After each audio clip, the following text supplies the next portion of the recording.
Jaz nekako podobno kot gospod Rožič pred mano poskušam to spraševanje o tem, v svojem prispevku spraševanje o tem, kako se, kot je bilo naslovljeno, kako se spoprijeti z obstoječimi razmerami in razmerji v Sloveniji, poskušam dotakniti tudi na ta način, da poskušam vprašanje, to slovensko vprašanje na nek način umestiti v ta, recimo, nek širši svet oziroma, mislim, širši svet, v to dimenzijo dogajanja, s katero se danes soočamo, ker zaradi nekega takega občutka, da občasno naše, vse to, kar nas sploh po medijih in tako srečuje kot neko razmišljanje o Sloveniji, in kjer se sicer zelo velikokrat sklicuje na kakšne, kako imajo drugje, kaj je urejeno po svetu, seveda je to ponavadi v službi nekakšnih mahinacijskih manipulacij, ampak vendarle pa se mi zdi, da se ta debata o Sloveniji včasih nek način giblje v nekem vase zaprtem prostoru in na nek način se mi zdi nujno, da slovensko situacijo premišljamo skozi globalno in pač na nek način seveda, ker drugače ne moremo, globalno situacijo skozi slovensko. In tukaj pač, ko sem si tudi samemu sebi poskusil tudi čisto osebno zastaviti to vprašanje, kako naj se zdaj spoprimemo, moram priznati, da vsaj kar se mene tiče, jaz ostanem, mogoče sem mlad, čeprav ne več toliko, ostanem praznih rok. Tukaj mi nobene teorije, ne še tako dobro misliš, nobena mnenja. Se mi zdi, da tudi to, kar prebiramo po medijih, kar jaz sam delam, je to en tak klopčič enih mnenj, ki na nek način vsa zahtevajo legitimno zase. Ampak seveda ne morejo vsa v tem prostoru. To ne pomeni, da jaz zdaj tukaj izključujem ta nivo. Sploh ne, to se mi zdi zelo pomembno. In tudi takšna srečanja, kot so ta, so absolutno pomembna. Ampak se mi zdi, da nas v tem, kar se nam dogaja, zajema nekaj, kar v prispevku poimenujem totalna medializacija slehernega izkustva, ki je povezana na drugi strani tudi s hiperbolizacijo v tem smislu, da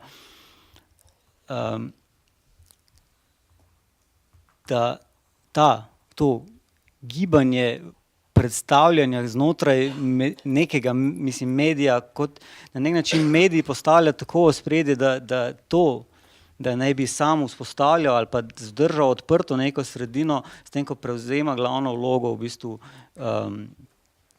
bistvu, ko gre za neko kopičenje nekih mnenj in tega, kot sem rekel, na nek način, ki se seveda menjuje z bliskovito hitrostjo in ne dopušča niti 5 sekund, da bi človek malo povstal in pomislil. In zato, ker in drugo nenehno tudi izpodriva, to je ta aspekt hiperbolizacije, tudi kot moramo imeti vedno najpametnejši telefon in vsak drug je malo bolj pametnejši kot on prej. Kako je telefon pameten, to je drugo vprašanje.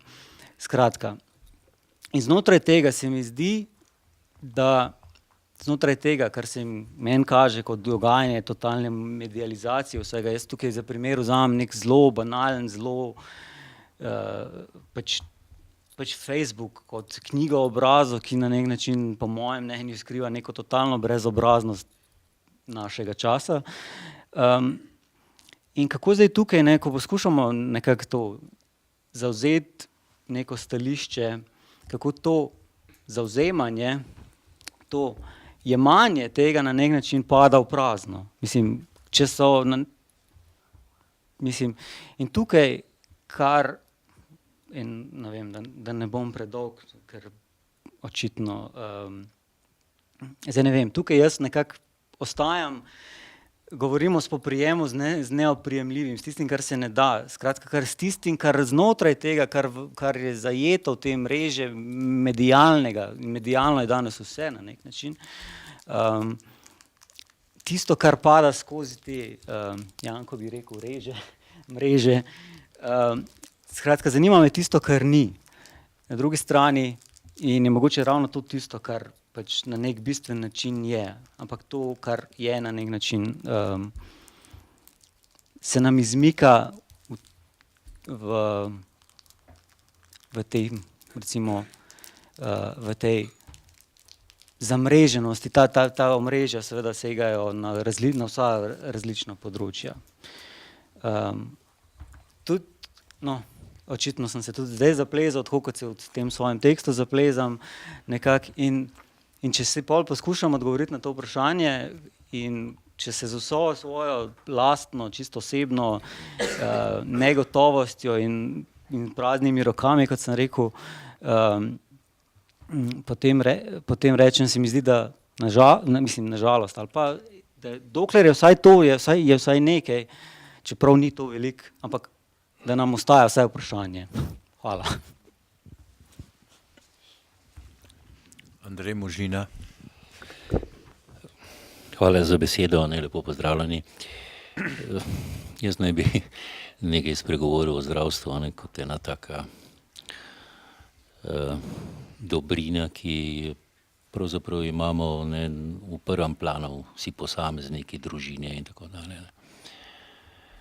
Seveda, ko ga danes gledamo z očmi javnosti ali pa laikov, z vsemi aferami in s prvo zgodbo pravzaprav v vsakem časopisu jutranjem, si ne moramo kaj, da se nas to prime, kot je zdravstvo po dolgo in počez ena sama katastrofa in tako dalje.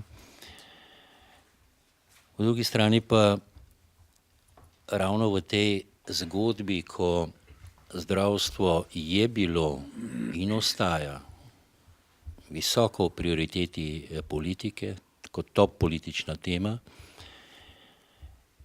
skratka se v bivšem sistemu in režimu se je za skrbjo za zdravstvo nadomestilo ta deficit v politični pluralnosti prostora. Ker mi zdravniki smo precej analizirali, smo se precej ukvarjali s tem skozi daljše obdobje. Dejansko je v tistih časih oblast za zdravstvo relativno veliko skrbela, omogočila nam, da smo se šolali, kar je bilo neobičajno, po praktično zahodnih vzorcih in tako dalje, in je bil tudi razvoj medicine precej blizu najbolj razvitim državam.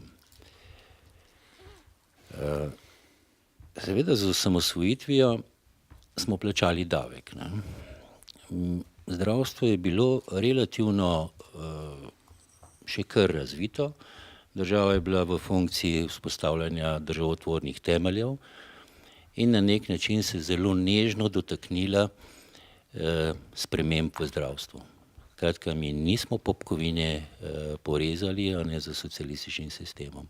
Sekvele so danes tukaj, zlasti, torej nekako se je nihalo do leta 2000, od leta 2000 dalje, pa smo vse bolj občutili vse te nedorečenosti, kajti vsi atributi socialističnega zdravstva so ostali. Ko sem govoril o podobi zdravstva v javnosti, seveda v vseh teh čakalnih dobah, aferah, je logično, da je podoba slaba. Ampak zanimivo, ko sem gledal dokaj verodostojne ankete, kako državljani razmišljajo o zdravstvu, približno polovica pravi niti dobro, niti slabo. 1/4 pravi zelo slabo, 1/4 pa prav odlično. In res je nekaj. Ob takih aferah in o takih podobi v javnosti, kar smo seveda deloma tudi mi krivi, torej kot nosilni poklic in odgovoren poklic v zdravstvu, se postavlja vprašanje, kje se sliši tista objektivna slika. Kakšno je zdravstvo? Poglejte, Evropa nas na podlagi 70 kriterijev, indikatorjev uvršča na 15. mesto. Da bolje razumemo to, vse kaj 15. mesto v Evropi, torej tudi pospravimo Portugalsko, Španijo, dobro se niso kakšne inovativne države, to je razvojne, ampak to je dober rezultat. Da boste bolje razumeli, s čim se zdravniki soočamo, ocenjujejo, da kadar smo zdravniki suvereni, to pomeni v svojem okolju, s pacientom, v operacijski dvorani, pa tisti minimum materijala, so izidi zdravljenja celo na 8. in 9. mestu v Evropi. Pred marsikatero zelo, zelo razvito državo. Ko Evropa ocenjuje nas, to je Euro Health Consumer Index, ko nas ocenjuje glede tistega drugega parametra, torej cel skup parametrov, med drugim, ki zaokrožajo tako imenovano dostopnost do zdravstva in materialno opremljenost, torej samo visokotehnološko opremo, pa smo na 27. mestu. In tu bijemo boj v narekovajih, nek stalen konflikt, ki ga spremljate, ki smo že vsi utrujeni od njega na relaciji zdravništvo pa politika. Tu nekako preboja ne moramo narediti. Mi ne moramo prepričati politike, da se moramo nekaterih atributov znebiti, kajti tehnološki razvoj medicine je tako silovit, tako strahovit, osveščenost ljudi tako velika z informatizacijo, da vidijo čez mejo. In seveda razumljivo je, da je zdravje pač taka vrednota, da bo vsak poiskal, ne glede na ceno, pravim, ne glede na ceno, najboljšo storitev za sebe, za svojce in tako dalje.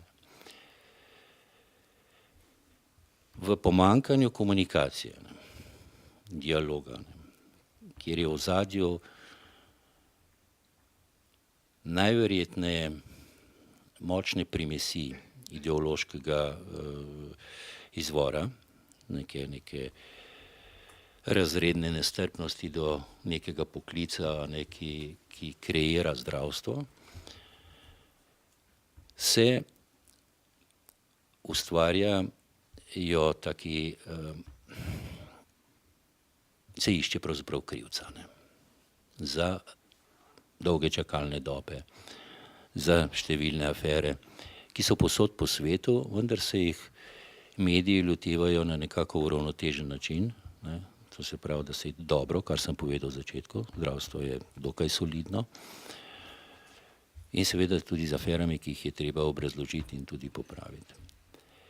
Tisto, kar je mene v tem času, pa sem bil dokaj aktiven pravzaprav od ustanavljanja, tudi pri zakonodaji zraven pa ustanavljanja zdravniške zbornice v samem začetku, me je presenetil ta izjemna trda linija nikakršnih sprememb v zdravstvu v smislu statusa bolnišnic, javnih zdravstvenih domov, torej glorificiranje uravnilovke, vseh tistih atributov, ki so sami po sebi izničevali konkurenco, razvoj, transparentnost, in to nismo znali dolgo časa razumeti.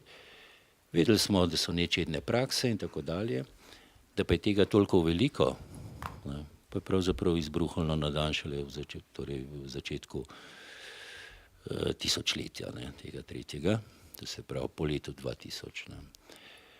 Tako da moja ocena je, ampak tisto, kar sem jaz napisal, v veliki meri ocena zdravniških organizacij. Mi smo se zelo trudili, da smo gradili in gojili ta konsens med zdravniškimi organizacijami, med vsemi zdravniki, tako da ni to samo razmišljanje mene osebno, da korupcija je ena velika zavora spremembam v zdravstvu. Nikoli zdravniki ne znamo razumeti, da politiko moti konkurenca v zdravstvu, da zavira avtonomijo bolnišnic. Razumemo, da želi imeti glede na pomen zdravstva v družbi roko čez celotno dogajanje v zdravstvu, kar je nelogično v svetu. Bolnišnice so avtonomne, so gospodarske združbe neprofitnega značaja, imajo vzpostavljeno hierarhijo, imajo bistveno manjši naboj sindikalizma.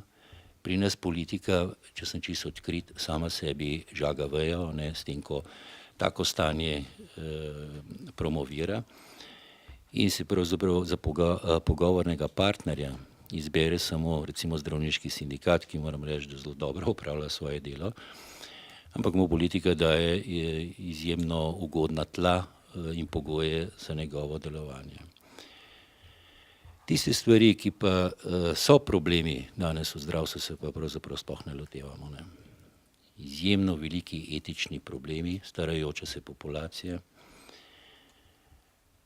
in sploh ne bi se zdaj s tem obremenjeval, ampak ko je nekaj na trgu danes dostopno, neka tehnologija, potem z vidika posameznika, tudi če je 100 let stara, ne, ni več ovir, da se ta nova tehnologija tudi uporabi pri najstarejših ljudeh. In samo za ponazoritev, spominjam se, v množici pisem, ki so prihajale na zbornico, polovica ljudi, pacientov, ki so v izjemno težkih situacijah, prosi medicino, prosi zdravnike, prosi zdravstvo nasploh, da naj ne bomo tako nasilni in agresivni, glede na njihovo starost, glede na njihovo prognozo. In prav to medicina počne. In druga polovica ljudi nekritično zahteva vso to agresivno medicino, ki naredi marsikdaj več škode kot koristi. In zdravniki v silni poplavi tožbene kulture in tako dalje postajamo neke vrste izvrševalci, ne neke vrste vest in polno zaupanje bolnikom, ampak predvsem že v veliki meri skrbimo za to, da ne zaidemo v neke tožbene situacije. Skratka, to so problemi, s katerimi politika sploh ne razpravlja in ki ne zmore dojemati tega silnega problema. Jaz sem želel v tistem uvodu se samo na kratek način sprehoditi s tem historiatom, kako je to potekalo. Skratka, naredili smo veliko napako, ko smo relativno nedolžno spremenili zakonodajo in kadar se sistem menja iz totalitarnega v neko demokratično družbo, mora relativno logično dokaj čvrste poteze potegniti. In tega ni bilo narejenega. Kasneje se je to manj spreminjalo in v zadnjo, sem čisto odkrit, gre za čiste mafijske posle, dobaviteljev v spregah z pač imenovanjami ljudi na funkcije raznih direktorjev. In sistem je pravzaprav nevitalen ali pa neviabilen. K sreči, kot sem povedal, imamo rezultate še vedno dobro. V tehnološkem razvoju pa zaostajamo. Močno zaostajamo. Močno zaostajamo v tistem smislu, da bi lahko rekli, mi pa gremo v štric za tem silnim tehnološkim razvojem in za personificirano medicino. Ravno zaradi tega, ker smo razvili to silno državno zdravstvo, brez posluha z avtonomijo. Avtonomija zdravništva je hudo ogrožena. Ni vsak zdravnik, ne zmore tega večnega konflikta z poslovodci, ki diktirajo načine zdravljenja in obupa se preda tej zgodbi, tako da to seveda ni dobro. V nadaljevanju skušam v tekstu seveda poiskati rešitve, ker sem razumel, da je seveda naš cilj, kako bomo nekaj spremenili. In ko pogledam, jaz sem v svoji kar dolgotrajni vlogi, bodisi kot podpredsednik zbornice ali pa predsednik v zadnjem mandatu, dal skozi praktično vse ministre. Nisem videl njihovo nemoč, sicer prizadevanja, ampak nemoč spremeniti te atribute, ki so bili postavljeni v zakonodaji 92. leta. Vsi so vedeli, da moramo iti v reformo zdravstva. Celo predsednik države, moram reči, je en redkih politikov, ki je razumel in je javno oznanil in nam tudi prisluhnil in je rekel, strukturne reforme se morajo zgoditi. Seveda je ostalo samo pri tem. Tisti, ki danes odločajo o zdravstvu, kdorkoli že mislite, da odloča, zanesljivo ni to minister za zdravje.